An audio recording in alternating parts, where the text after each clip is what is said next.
Well, 3.5 million Texans are about to miss out on November SNAP benefits at the end of the week. One of your top DC daily headlines for October 27. Day 27 of the government shutdown. Military troops will be paid after President Trump accepted a personal donation and pulled funding from other projects to fund this week's military paychecks.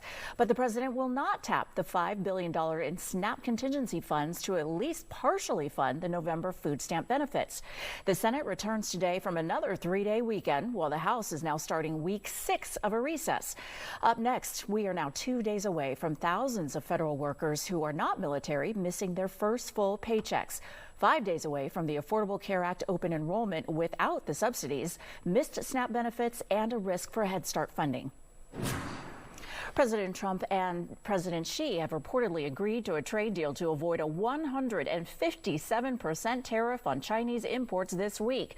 The deal reportedly includes China making a massive soybean buy from the United States. So far this year, China has made 0 soybean purchases. That's down from $13 billion in buys from last year. The president's 5-day trip to Asia is now in Japan, with a face-to-face meeting with President Xi planned for Thursday. President Trump increasing tariffs on Canada by 10% after Ontario ran an ad during the World Series with part of a 1987 address by President Reagan saying tariffs hurt Americans and the American economy. It's the same ad that led the president to announce he was cutting off all trade negotiations with Canada last week.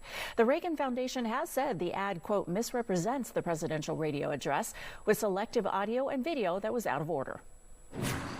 Argentina's right-wing party leader Javier Milei winning key victories in the country's midterm elections on Sunday.